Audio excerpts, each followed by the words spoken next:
Hey everybody, it must be 9 o'clock on Wednesday, June 15th. It's time for episode 189 of What Drives Us. My name is Russell Frost. I am your host for the week. My nominal co-host is, Hal didn't open the pod bay doors. So Danny Cooper is floating in the cold and lonely depths of space. Hopefully someday we'll find him again. Oh, yeah. And with me this week, I have three of my favorite panelists. So let's get this show started because we have lots of fun things to talk about. Sending me notes and trying to be helpful, as always, Dr. Evan Fusco. Hi, everybody. How you doing? Looking at you with my homebrew again and having a good day. We're a month into Model X ownership and enjoying every minute of it.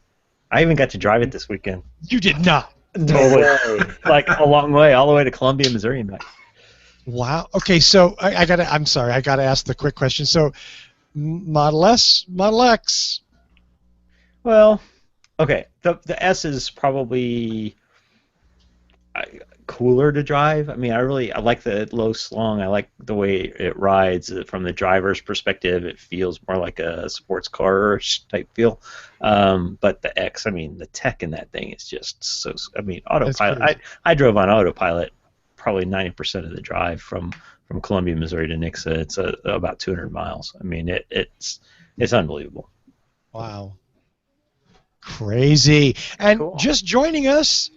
It looks like he's a very well lit this evening. Our man in Boulder, Colorado, Mr. Paul Guzik. Hello. Well lit from Colorado. I'm not surprised. Oh, you had to go there. Paul's not that kind of guy. He's a responsible technician. Right. I'm having a beverage. There we go. The favorite. Yeah. The favorite social lubricant of what drives us, a beer. Next up, our man in Chicago, Illinois. His name continues to be Tony Schaefer. Yeah, it hasn't changed. It's always good. It's because I always concerned on when I'm supposed to turn around if somebody yells a name. Now I know. So I have a Scarlet Fire tonight. A pretty little picture of a dancing Scarlet Fire. This is from Tighthead Brewery, just down the street from me in Mundelein, Illinois. It is quite delicious. I'm sorry, down the street from you where? In Mundelein, Illinois. Okay, Mundelein? Mundelein. I've never heard of Mundelein. Is this a made-up city? Yes. Okay. That's right. I'm not saying it doesn't... The entire city runs on hydrogen. Yeah. Tony with the brilliant foreshadowing of one of our stories. That was wonderful, Tony. Very literary. We're cranking it up here at What Drives Us this week. And in name of cranking it up, in the resplendent electric blue shirt, Mr. Mark Coughlin. Well, thank you very much. And welcome to the show. To the nation that has just crossed the 20,000 plug-in vehicle mark in May. Way to go, Canada. Way to go, Canada! And you elected a really hip prime minister. Prime Minister Selfie, they call him. Donald Trump? No, not. They don't call him that, do they? That's cold. It's a name that's starting to make its rounds. Poor guy. He's photogenic, though, isn't he? Like, there's no doubt there. Yeah, maybe a little better than Donald Trump, yeah. Yeah, his hair doesn't come out of a bag, so that's something. Mark, I'm going to pick on you. Can we start? You want to kick us off with the news this week? Sure. It's an interesting story here. Actually, it's a story and a bit of a follow-up. Back about 3 weeks ago, a company called Nikola Motors, based in the U.S., came out. Such a creative name. No relation to Tesla. I'm sure it has nothing to do with that at all. God, everybody's jumping on that bandwagon. They came out with a semi that they were selling, which is quite unique. And I'm interested to get the panel's review on this, but this particular semi has 800-volt AC motors in the wheels. It has a 2,000 horsepower unit in it compared to what regular trucks have, which is somewhere between 400 and 500 horsepower. And what's really unique is it has a turbine motor in it that will recharge the batteries, and it runs on natural gas. So apparently, this vehicle has a mileage on the road of, they're saying 1,200 miles, which is shocking. Like this vehicle is able to travel for 1,200 miles on its own power. The turbine combined by with itself? the generation of the battery. Trailer. Well, they show nothing about a trailer. They give no indication about weight that would be on the trailer. Mm-hmm. But what else is a semi for? So driving around looking cool like that. Yeah. Maybe they're taking it to car shows. I don't know. But I would assume. I would assume. And I know assume is a bad word. That this is something that is designed for the trucking industry. Now, on top of this, the follow-up story to this is when they first posted that they were taking pre-orders on this vehicle. And surprise being this week, they announced that they have received about 7,000 pre-orders. So that's like $2.3 billion in upfront money for this vehicle. But all they have right now is a fancy rendering of the trucks. Like they don't actually have a truck. They don't have an actual truck. Oh no! They have really good AutoCAD. They got to But they have excellent photoshopping skills. But it is something, the truck looks realistic enough. The interior rendering's not good. Well, the interior's not. The interior's not quite as nice as the outside. Yeah, that's bad. It's kind of interesting. It's a little skinnier up front than a normal rig is. I assume that's for aerodynamic purposes. But because you don't need an engine up there. it's and they're certainly not showing us what's under the hood or how it's configured. There's nothing like that. Well, there shouldn't be anything under the hood, really. I would think that the whole thing would be skateboarded, like most electric vehicles. Well, but that's interesting. I wonder if it's geared. Probably not. They say the battery pack is 320 kilowatts. They do, yeah. That's there's some specs here. They claim half the fuel cost per mile compared to diesel. Well, I mean that's going to get a lot of people's attention. Yeah. You can reserve yours for only $1,500, which for a vehicle is probably going to cost upwards of. It's got to cost $250,000, right? Yeah, it's the $5,000 a month lease option there. Yeah, I was going to say I did find the in an article that they were talking about leasing them up to $5,000 a month, which you get unlimited miles, unlimited fuel, warranty and maintenance for $5,000 a month. If you're a long haul trucker, that is probably very attractive. Or a company, you'd be standing up in your chair, I'm sure. Right. You've got a number of these rigs on the road, like to be able to save half price on fuel, that would be spectacular. You have any idea how much it costs to lease a Mack truck anyway? I know a friend of the show, Brad Horton, is a trucker. We could just ask him, but not like. I'm sure a modern truck is like $150,000 or something. Yeah, Oh, yeah. I gotta believe in that range, Paul. Man, and if you get 1 million miles worth of fuel for free, that's not nothing. I mean, diesel fuel's not cheap necessarily. Well, I did find on TechCrunch.com they list that it'll be a $350,000 electric tractor trailer. $350,000. Okay, that's yeah. expensive, but the reduced maintenance too. But you got to find natural gas filling stations, which aren't as easy to find as diesel. Well, you got 1,200 miles of range apparently to get the one. I'm sure you can map one out. Fleet. Yeah, you got the or if you're a fleet and you can pull into your right, or do the round trip and just head back to home base. Yeah. Yeah. That's a. So the question is $7 billion. I'm sorry. Did you say $7 billion? No. I'm sorry, that was 7,000 reservations. 1,000 reservations. Which equates to approximately $2.3 billion. 2.3 billion with 7,000 pre-orders. Wow.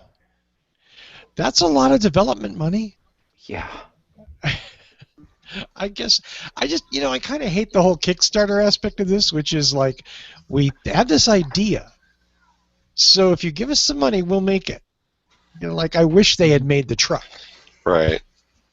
And you see like video of the truck and it moves and it's a real thing and you can go bump, bump, bump, and Yeah. And kick the tires. Yeah, the CGI aspect of it's a little disturbing. Although I do like the picture of the truck at the beach. That's sort of nice because I think about taking my truck to the beach. He's not making much money on that run for some reason. He's forgotten the trailer. Yeah. So on Googling here, it looks like about $18,000 a month, maybe, or a year, for lease payments, plus another $6,000 on mileage expenses, which I don't know if that's just added on, depending on how far you drive, plus fuel. Maintenance? Yeah, there's $3,000 for tires. Anyway, your books will show a $27,000 expense against income, but it's all tax deductible because it's a work expense. Oh. So this might not be that bad a deal for these guys. If it works, and if it's got that range, and if it can go up a hill faster than the freaking trucks, that would be nice. They said with the motors and the wheels that it's got this torque that the other rigs do not have anywhere near. Mm-hmm. I mean, that's the problem is there's so little torque and there's got to be so many gears. Whereas this thing, man, I can't wait for the quarter-mile track videos of this thing again.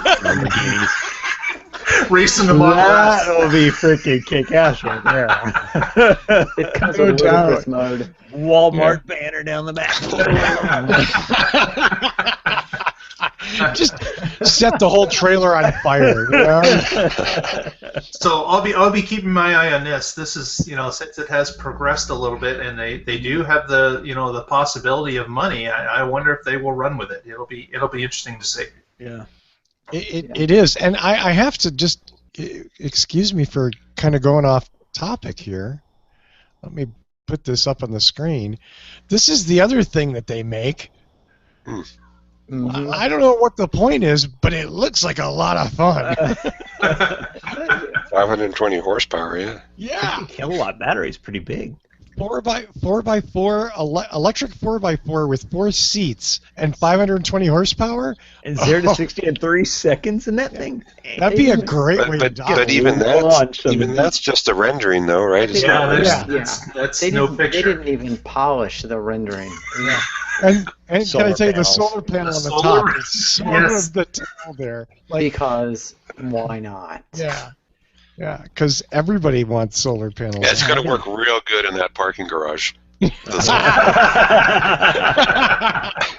why it needs all that suspension, that flat parking garage. This is what they should have had at the beach. I mean, instead of taking the tractor to the beach, you should have. Say the MSRP was only like $37,000. Uh-oh. Evan's like, I can reserve one for $750? What the hell? I have a natural gas pipeline at my house. Tamara, get on the phone. Wait, this one's all electric, though, isn't it? Yeah. Yeah. Oh, this is all electric. Okay. I think so. 100% electric drive is what it says. 100 Yeah, to but that's 150 what the other mile one range. says, too. That's the drive. Oh. It's like a volt type. Oh. thing. Instant torque in But I less don't than see 1 anything second. about an alternate fuel anywhere. No, this one's 100% electric. Okay. Cancel That's crazy. cancel the Model 3. We're getting one of these. Boys, you're going to go to school and something fun. They'd be a lot cooler. That would be fun in Chicago winters to be driving that. Oh. You'd survive about, 15 seconds? Yeah. Yeah, I wouldn't have to scrape the ice off my windshield, though. It would be off your face. They'd have to scrape you off the steering wheel, though, because you'd be frozen to it. I can't. Someone come out and pour hot water on me, please. Ay, ay, ay. So, hey, Mark, thank you for that. That's a very interesting story, and yeah, please do keep us abreast of details. It will be interesting to see what Nikola Motors does. Nikola Motors, not Nicolo. Is it Nicolo. Having nothing to do with Tesla Motors, just in case Mhm. Elon gets upset with us. We just report That's the right. news. We don't create it. Let's see, for our next story, I'm going to go to my friend in Chicago. Speaking of the T word, Tony, Yeah. Tesla. Oh, Tony, Tesla. This is so I just found this interesting as I was browsing around, and I found an article in Green Car Reports written by Stephen Edelstein, indicating that Tesla is going to open up a showroom in a Nordstrom in the Grove, Los Angeles. Where- I'm just going to let that settle in. I'm just going to, I'm just going to drop that right here. Sorry, Tony, I didn't mean to distract you with Evan's. Evan, are you getting some money in the? Are you making these shirts in the back room or something? Man, I should. Oh, Yeah, please. yeah. So, I'm sorry. What shopping center? Nordstrom.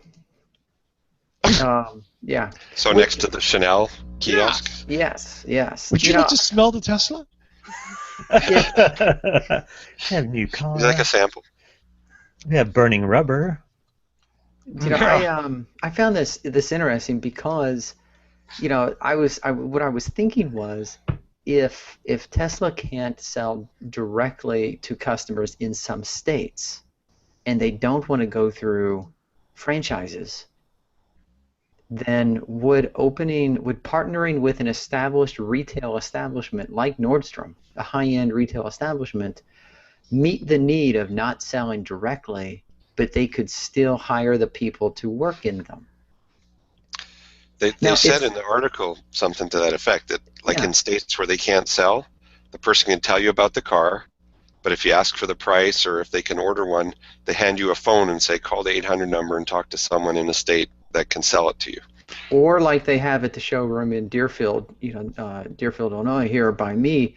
I mean, they have just a bunch of iMacs sitting up, and they can show you the car, they can talk to you, they have a bunch of options. But if you start getting into the details, they'll just walk over to an iMac, they'll bring up TeslaMotors.com, and they'll go through build your own, and it's all this. Online. Yeah, and then they're like, okay, here's what you do.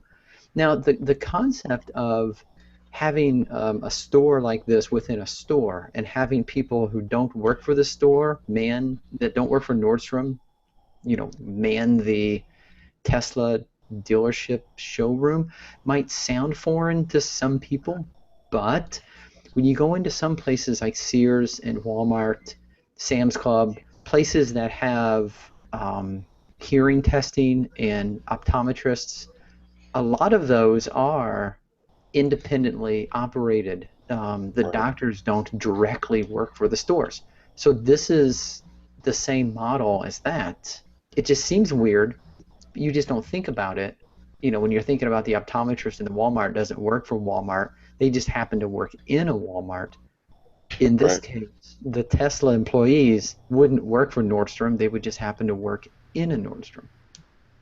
I think this is clever. If they can pull this off and do a 50-state coverage and work around the whole, the dealers lobby, whatever people, I think it's brilliant. Have trouble with that dealership though, because they're saying that the dealership is a separate entity beyond the manufacturer. So if they're still working for Tesla inside a Nordstrom's, they're still not any different than a Tesla employee in any area of the country. They're not a dealership yet.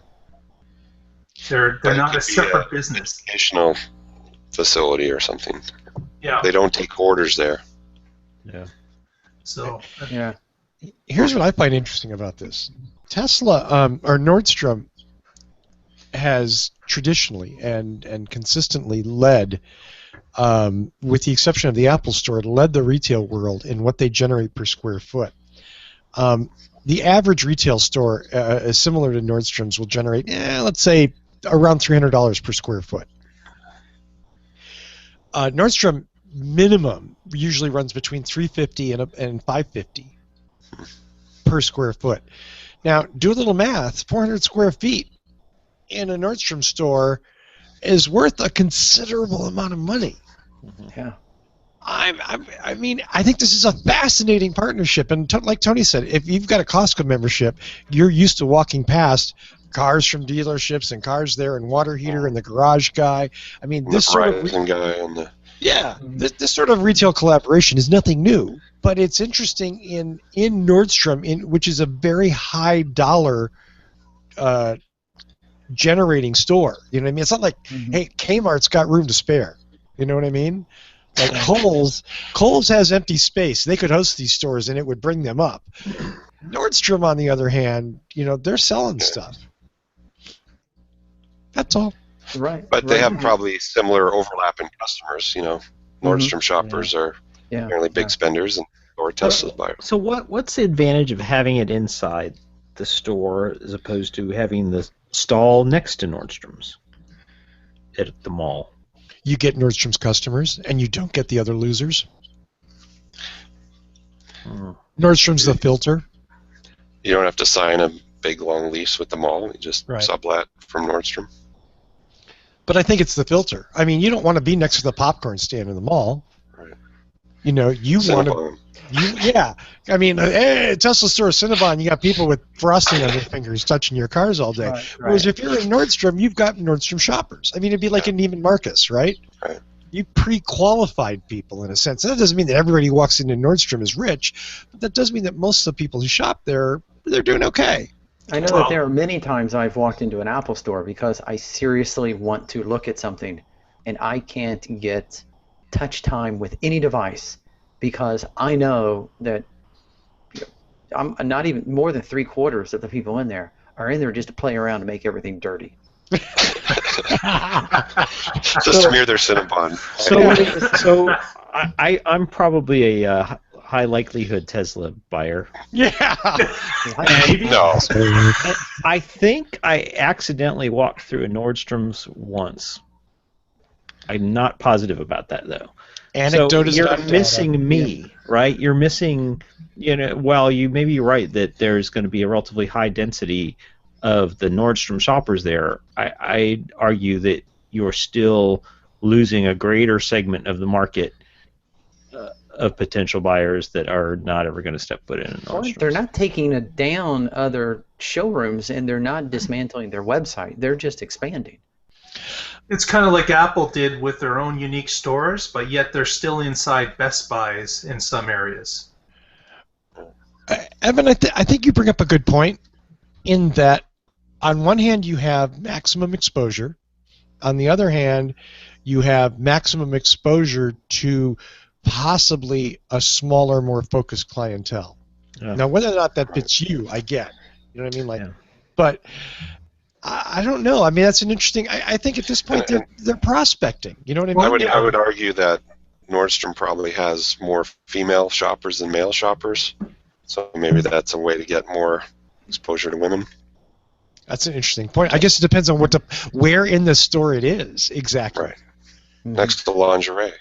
Right. It's just funny because I've never walked into Nordstrom and asked them where their car section was. So they could use Teslas as changing rooms for the lingerie section. Evan, are you volunteering your Tesla for that? I'm going to join the sales team. Yeah. I don't know. I think it's a fascinating thing. Like I said, I would love to know what this arrangement cost Tesla.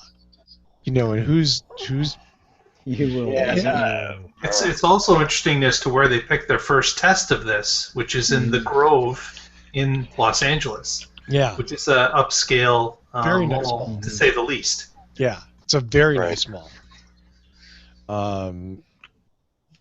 Yeah.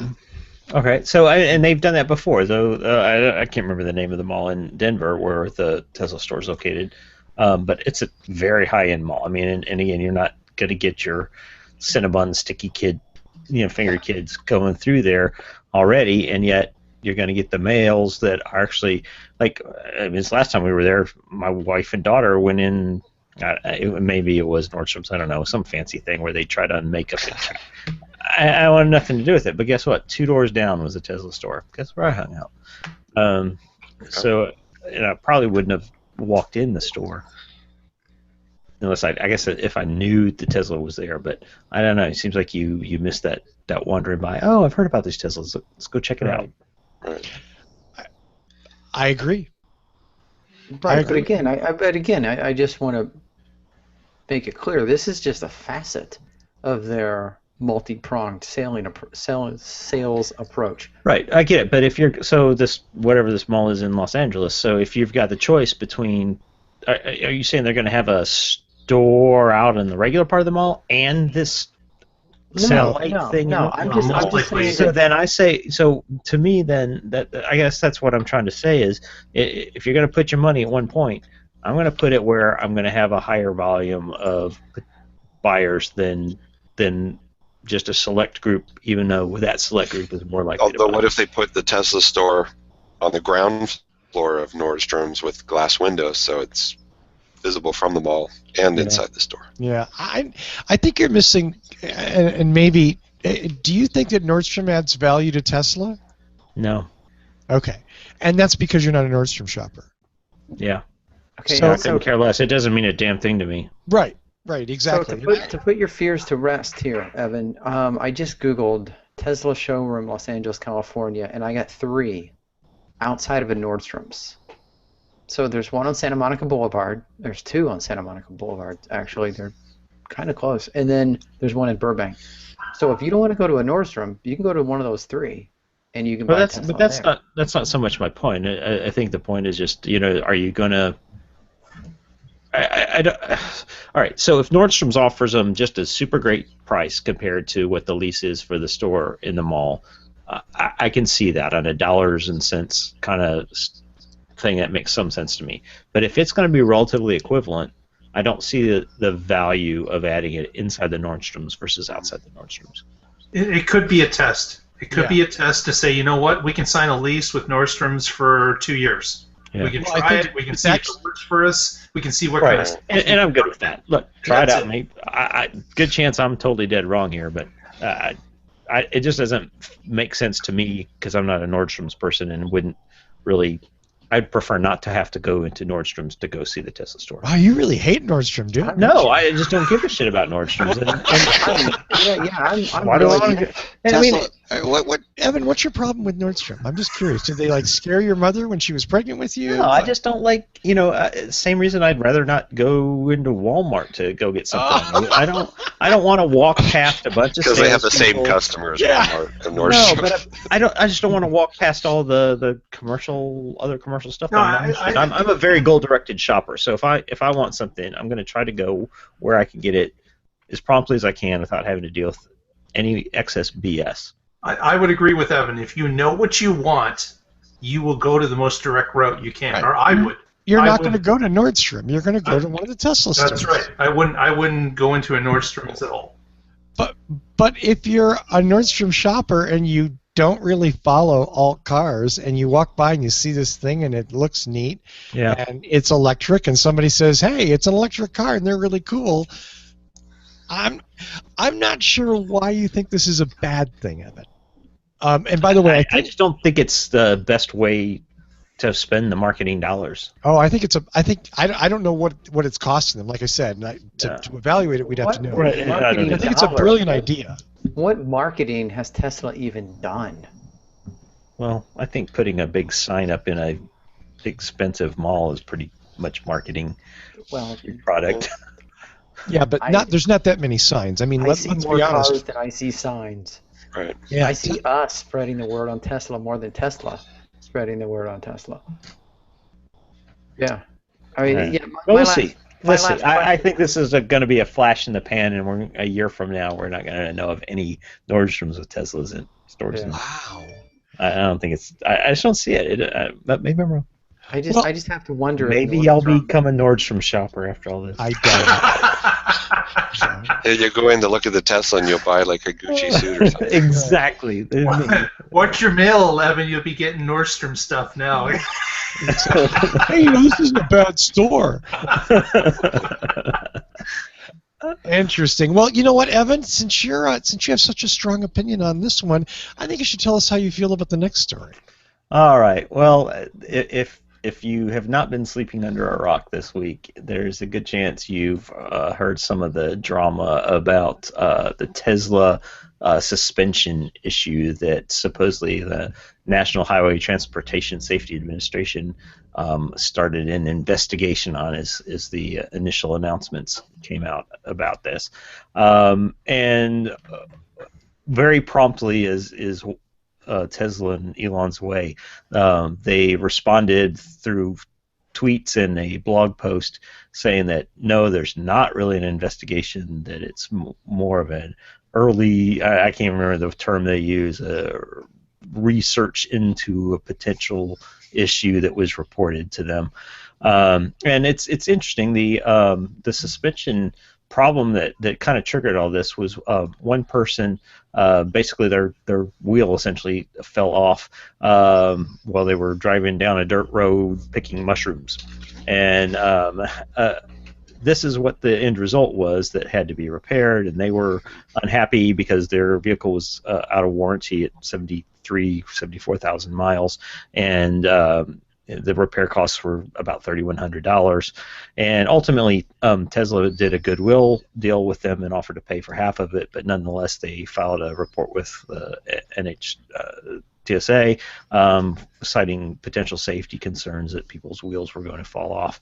And then the story kind of blew up from there, because for over a year now, really probably started on the Tesla Motors Club website, there's a guy that's kind of had a hair up his ass, frankly, about the Tesla suspensions. And any time there's been a vehicle crash that showed any damage to the suspension system or to the wheel, he was stating that it was the suspension that was a cause of the accident, and really with zero evidence of any of this. And then we found out that there had been a total of 40 reports to the NHTSA about suspension issues with the Tesla Model S, only to find out that 37 of those were from this exact same person who's had the hair up his ass about the Tesla suspension issues. So it kind of got crazy, and Tesla started this Twitter storm and blog post that really called out the owner of this particular suspension, saying that he essentially abused his vehicle and lived down a harsh dirt road, and kind of suggested that he hadn't taken care of the vehicle properly, and it was partly his fault, and things like that. And then the second piece of this whole story was that because of the goodwill that they extended to him, he had to sign an agreement, essentially a contract or sort of an NDA, that said that he would not pursue any further legal action and wouldn't tell people exactly what the goodwill was. And it's a pretty standard piece that I think a lot of automotive people use when they do a goodwill type thing. But this had language in it that may have suggested that he wasn't supposed to report it as a potential safety issue. I didn't read it that way. Some people interpret it that way. I don't think Tesla intended it that way, but they've since decided that they're going to change the language in that goodwill agreement, and to be clear that you are allowed to report if you think there's a potential safety issue, just like any normal human would know. Yeah. So it's a big kind of hairy issue, and now we know that at least 37 of the 40 reports were fraudulent from this same person. 3 of them, we don't know exactly how they're connected or what the relation is. This one, I think, Paul, you'd be the expert here, but the speculation that's been online is that probably that seal went bad sometime long ago, and allowed salt water and everything else got in there, and that thing, because there's a video out of this, and that ball will just plop in and out completely loosely out of that little socket there. So this poor driver had a legitimate issue, and I think a legitimate concern that just spiraled out of control, and then Tesla responded in a way that's maybe not traditional. Let's be kind and say that to the issue. But kind of indicative to Tesla. Not traditional. When you piss off Elon Musk, he will drag you across the Twitter sphere. Maybe not traditional. Somewhat unconventional. Mhm. Come on, he was a smartass. He was a smartass. He was a Yes. snarky Yeah. smartass. Yeah, and our friend Chelsea kind of called him out on that, and who knows? Maybe he's got a point. Maybe this is like your petulant kid that you like the petulance when he's young and growing up and gaining self confidence, but as he becomes an adult, he should learn to speak in kinder tone. I don't know. I don't think Elon's grown up yet. I did like some of these NHTSA complaints that were filed. The first one I saw here said, "I am not making frivolous complaints." If you start your complaint with, "I'm not making frivolous complaints," you're probably making frivolous complaints. So here's an example of a tweet that went out today by the same person with the hair up his ass that has really been trying to make an issue of this, and he sent this out to the family of a person that was killed in a Tesla accident in a vehicle that he was riding in that either he or his partner had stolen and crashed at high speed into a wall and died. And this is the kind of thing this cat is doing. So this is the kind of person we're dealing with that's making these fraudulent complaints. So he's tweeting the family, the brother of someone who died in a Tesla, saying that he has proof that the car, but it was a car that was stolen. Yeah. It was being driven at high speed. Yeah. Okay. Yeah. So there's the issue Guy of in a the, high-speed stolen car. That's kind of the I'm sorry, Paul, we lost you there. You faded for Yeah. a second. Am I back? Yeah, you're back. Well, sort of. You're in and out. Okay. But I was trying to say if you steal a car and die in a high-speed car crash, it's kind of karma, Yeah.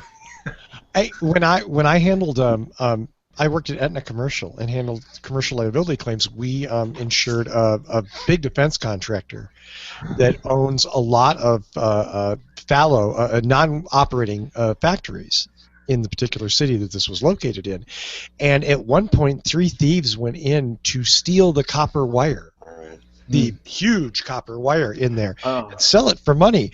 And the thieves Didn't turn off the power. Yeah, the power wasn't on. And one of the thieves electrocuted themselves. And of course, the family of electrocuted thieves sued said defense contractor and said, "There's no warning. How could he have known?" Like, well, I guess he shouldn't have. But you can. What happened to the good old days when you could break into a house and steal things without worrying about being harmed in the process? Yeah. So there's 2 sides to this. Well, there's more than 2. Yeah, more than that. There's there's the guy who seems really sleazy and faking these things, and that's totally sleazy, no seeming about it. There's Elon's response to it as well, which again, I don't want to make a big deal out of it, but I do think like ludicrous mode is one thing. It's fun and it's kind of cool and all that, and that's good. I mean, I thought it was stupid, but whatever. I get it. It's fun. But then there's sort of this other thing that Elon gets into where he gets a little pissy and defensive. Yeah.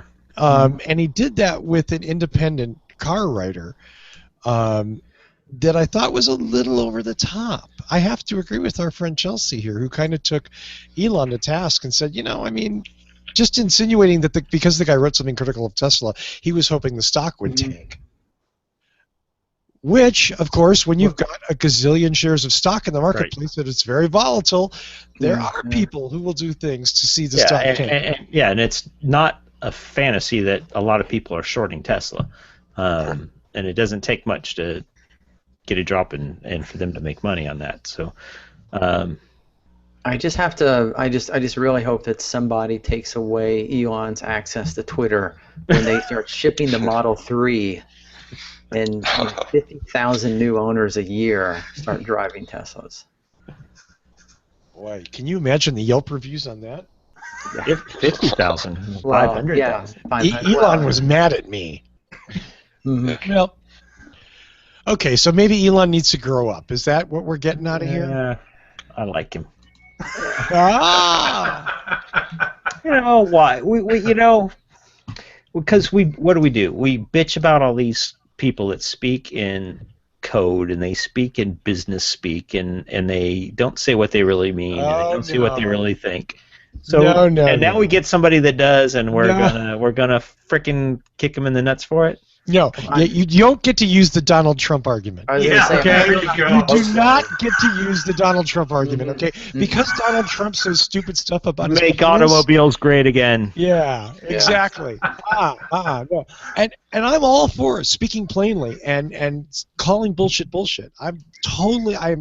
Believe me, the other CEOs that play this game of like speaking in corporate speak and not really saying anything in 2,000 words frustrate the hell out of me. But you also don't get to play the game where you get to insinuate that somebody has some ulterior motive without actually having any proof that he has ulterior motive. You don't get to deflect that. And the whole thing about the NDA, on one hand, you have somebody who wants to revolutionize the car business and make it new and exciting. On the other hand, you have somebody who's using a pretty questionable tactic. I understand why they use it, but that doesn't mean that I agree with it.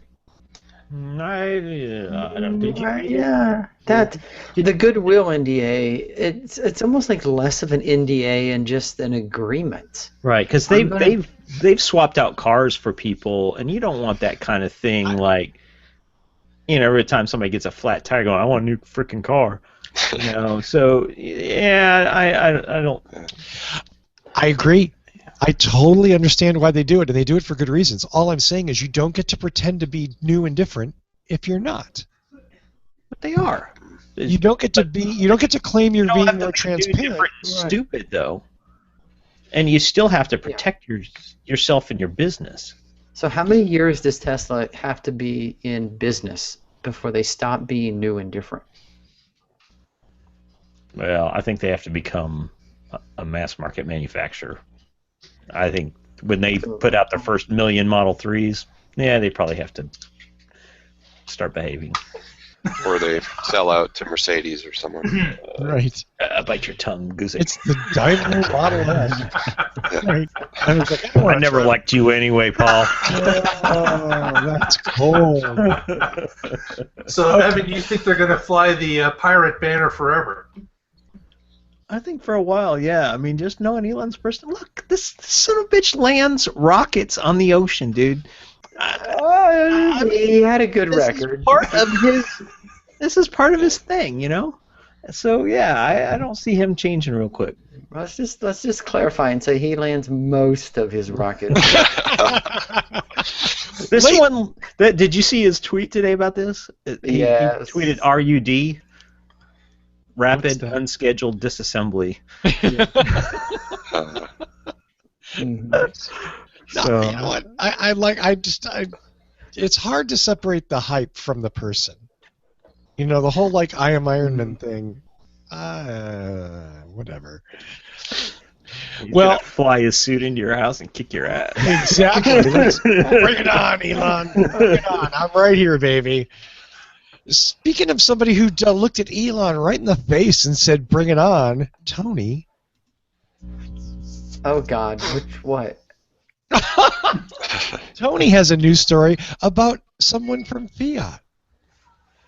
Wait, I do? He does? Doesn't Fiat stand for fix it again, Tony? Fiat. Fix it again, Tony. Sorry. I just. I'm sorry, Tony. I thought. Do you want me to do the lead in on that, buddy? Oh no, I think you already did, and I dropped the ball. Sorry about that. That's okay. Yeah. Well-oiled machine we are here. Yeah. So Fiat Chrysler. We have to make sure and get it right. Fiat Chrysler. Their CEO Sergio has basically just come out and publicly said that Tesla is an unprofitable icon. And he sees no real future for Tesla. And he's basically he's saying that they are not going to be able to figure out how to make a profit building electric cars. And how much profit has Fiat made in North America in the last? So he's speaking with great knowledge. Yes, he knows exactly what he's talking about. He knows what a money-losing icon looks like. I just want to know: do these CEOs like have a rotation that they go through? Oh, it's your turn to bash Tesla this week, and it circles back to me in 6 weeks. Yes, they do actually. I think Mary Barr is up next. It is. So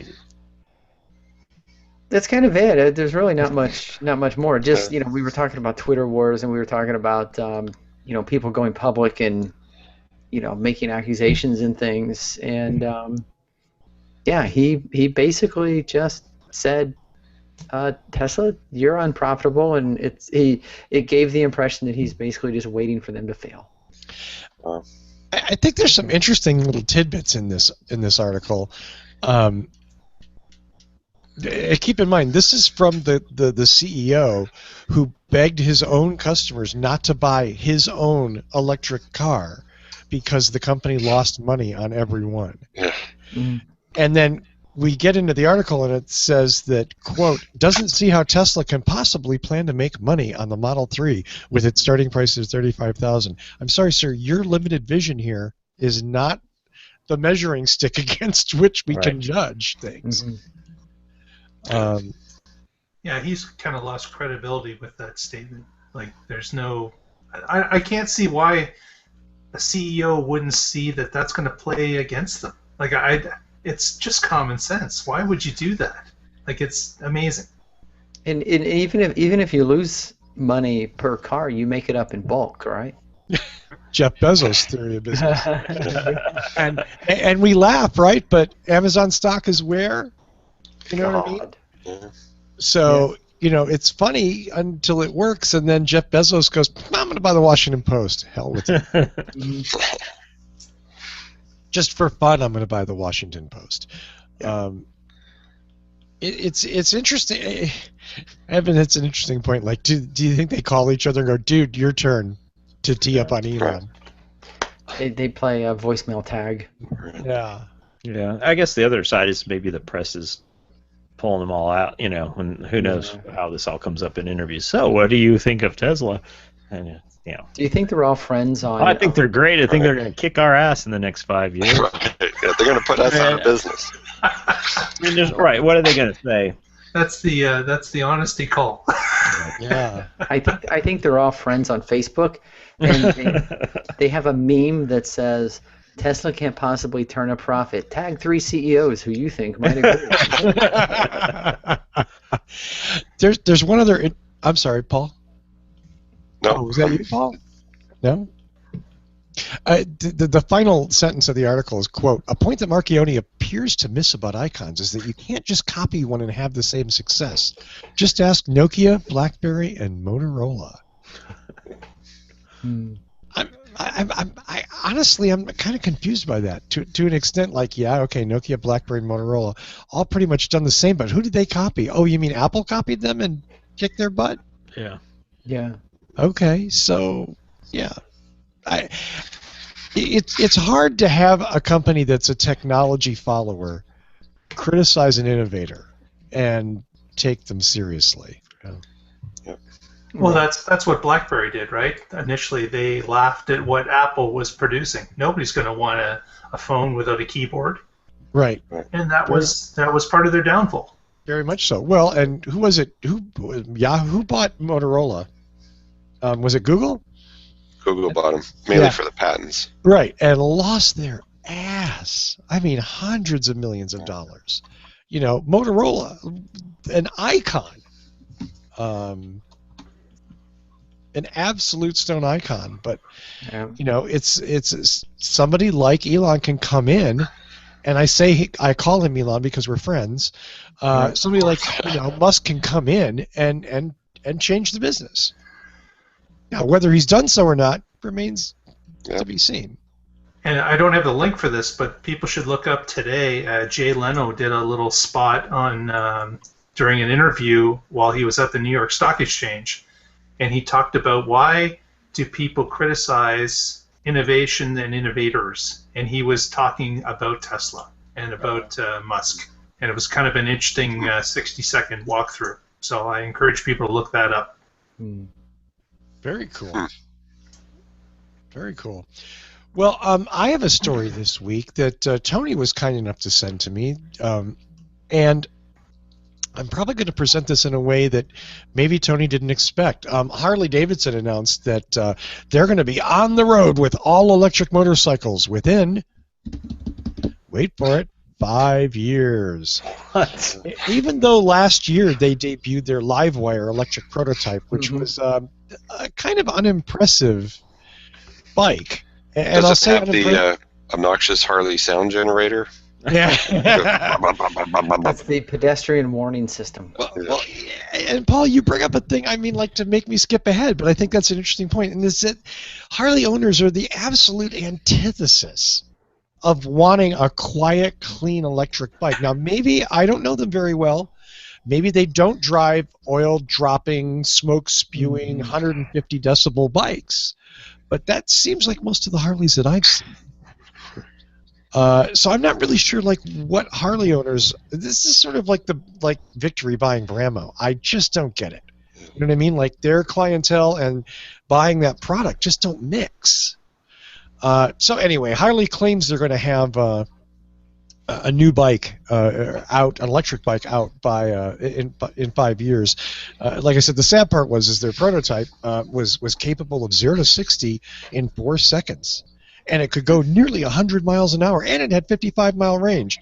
Of course, Zero Motorcycles makes a $13,000 bike that does 0 to 60 in 3.7 seconds and will go over 100 miles an hour and has 55-mile range, but that's okay. And you can buy it today. Yeah. They're actually making them and selling them to people. Right. By the way, I listened and watched last week's show and wanted to go try a Zero, except dude, I don't know how to drive a motorcycle, so. Well, I mean, you don't have to change. That Well, there's no stop, gears on that Zero, so. Yeah. You didn't know how to drive. Dude, I crashed a lawnmower. Oh, yeah, that's right. I don't need to be on a motorcycle. Until they come out with motorcycles with adaptive cruise control. Yeah, and training wheels. Yeah, Evan, stay away from the bike. It looks like They a have lot of fun, though. Can-Am thing. Dude, you have no idea. I mean, imagine riding the Tesla motor by itself. I know. You know what I mean? It's Just the horrifying. motor. It's scary. And finally, let's go to Tony for the final story of the day. Oh, is this Mercedes? This is Mercedes. Yay! Oh, we're ending on a fun note. Yay! Because everyone knows what huge proponents we are of hydrogen fuel cells. I mean, we just can't get enough about talking about hydrogen fuel cells. In the same way that I don't know, Paul can't get enough, of cheap hookers and blow. Wow! Wow! We went there? Man. So what I mean is, I'm not serious when I say we can't get enough about hydrogen, because we can't believe, and I can't believe, there are still manufacturers attempting to pursue hydrogen fuel cell vehicles. I can't believe it. I can't believe it. And even after we've heard, some of these manufacturers starting to slowly backpedal, even after that, we get news from in CNET on their roadshow section that Mercedes is coming out with the world's first plug-in hydrogen battery hybrid. Yeah, they really are.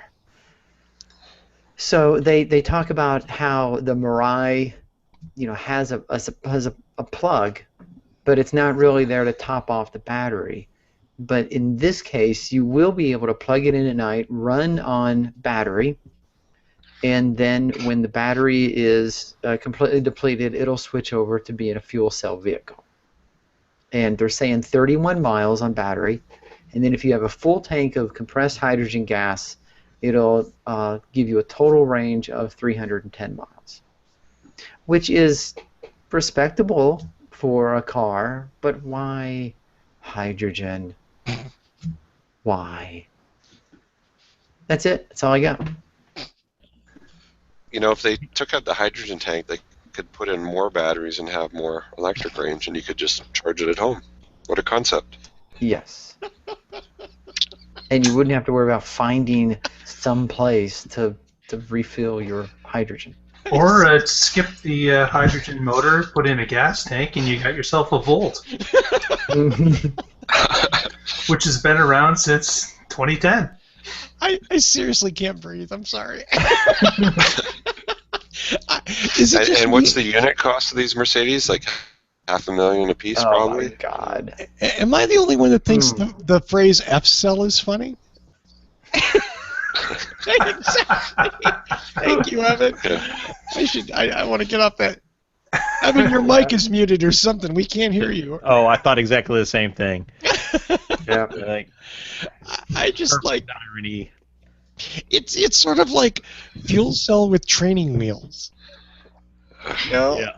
Like, just in case you can't find hydrogen, we put some batteries in. Well, then just put more batteries in. Or it's almost like they're saying, we know that hydrogen alone will not work. If we add a little battery to it and a little top-up through a plug, maybe that'll get it through. Yeah. And for people who only drive 30 miles a day, this hydrogen car will work great for them. No need to look for a fill-up. Now, does the hydrogen offset the weight of the batteries? That's what I want to know. That's right. Yeah, it makes the car levitate. That's actually an interesting question. I have no idea what those tanks, when they're full, weigh. That's a lot. Do they really? Sure. Oh, that's Well, they weigh a lot empty, and then when hydrogen is a liquid, it's way heavier than as a gas. So. Yeah, well, that makes sense. Right, Paul? And is it just me, or is that the ugly? Yeah, well, I'm sorry, Paul. propane barbecue cylinder. It's gases compressed into a liquid are heavy. Yeah. Right. Is that the ugliest final wrap in the history of the world? It's one of. It's definitely. Yeah. It looks like.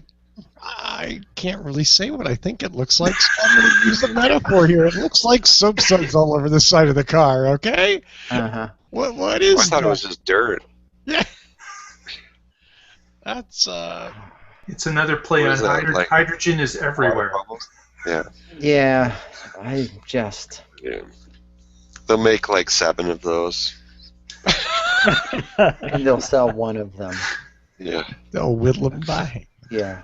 I just... Why? What is this fascination? Is there just... I mean... Maybe hydrogen gets you high, and if they're around it, they start to hallucinate about products. I still think it's the carbon credit thing, because of the rate that you can refuel gets them to that highest level of carbon credits. And I honestly, I can't believe there's anything else to it than that. Whoever's doling out those carbon credits needs to be put down, or set straight. It's probably a nicer way of saying it. Yeah. It was probably part of the negotiation with the car dealers out there, that there had to be different levels, and there were higher levels that they could go for, or they could go the standard electric route and get less. So I'm sure it was something that was done in negotiation. Wow. Yeah. I got nothing. I think that somewhere they're sitting around like they're playing Dungeons and Dragons, and they have their multi-sided dice, and they have their first die, and they roll it, and they go, battery. Okay, what's the other one? Hydrogen. Woohoo! How many points do we get?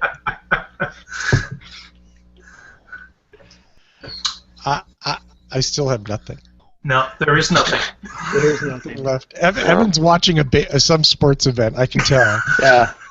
Evan's already just I'm like losing both the games I'm watching, though. Yeah, F-cell, you. Okay, F-cell. Yeah.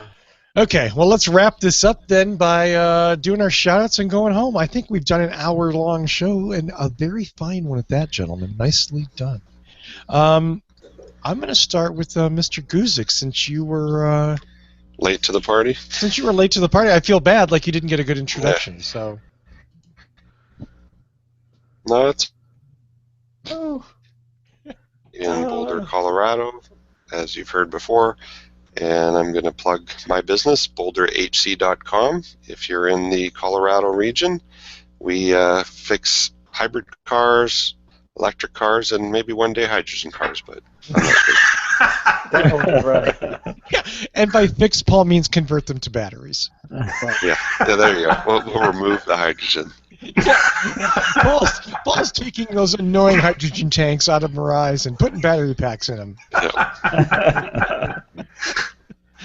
You can leave a little fuel cell thingy under the seat. Who cares? No big deal. Dr. Fusco. Hey, as usual, no big shout-outs. If you're interested in Tesla-related stuff, TeslaMotorsClub.com is a pretty active forum for that kind of thing while we wait for Danny to get his side up. And it's good to be back. Good to have you back, sir. We just didn't have anybody who defended Tesla in quite the manner that you do. That's what I'm here for. Is that it? Did I show you my shirt?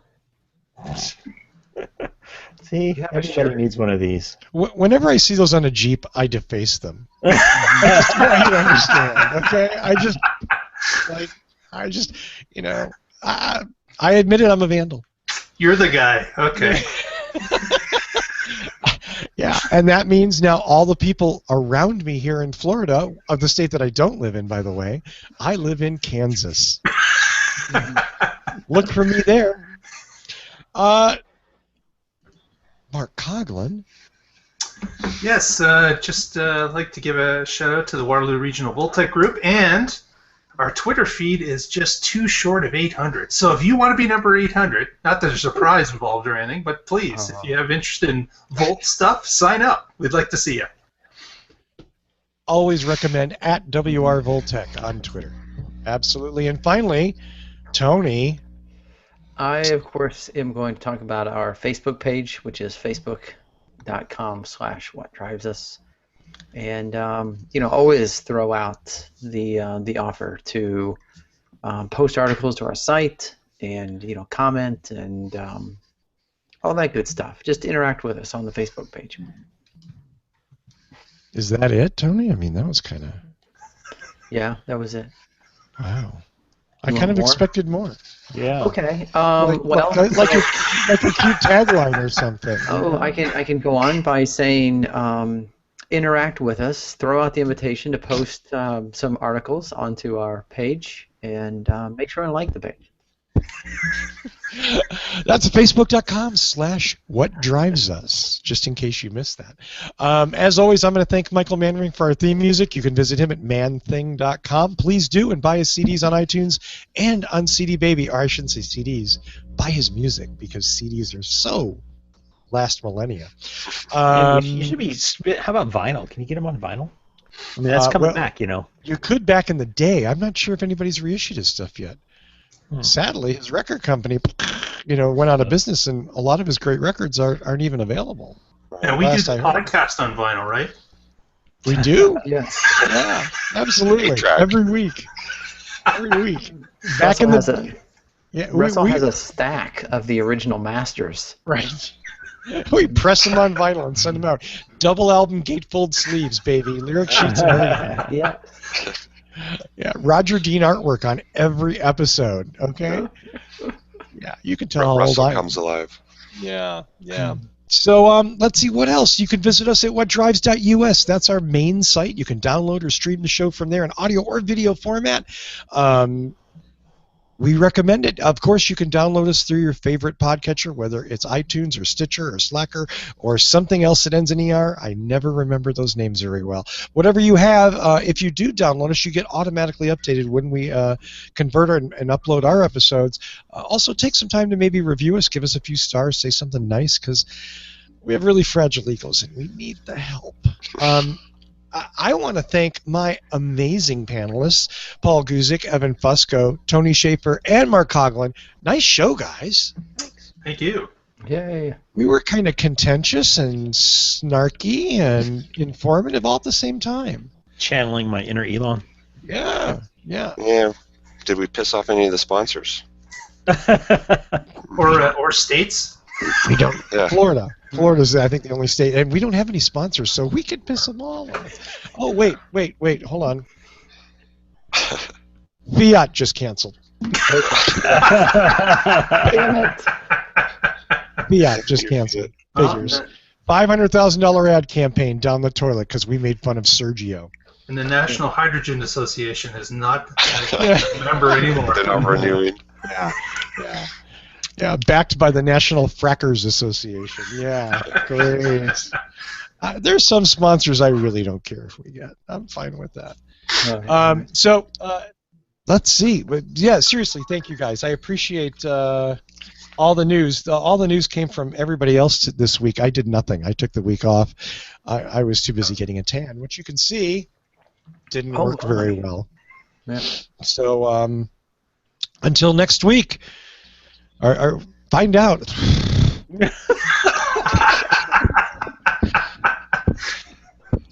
Sorry, it's his first time. 189 shows in. Tony, this is why we need a script. Right here. the chewing of the poop right at the last second. Just so not good. Download us next week and find out what drives us. And now it won't play.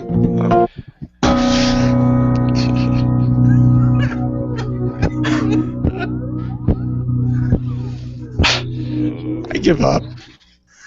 Thanks for watching. See you next week.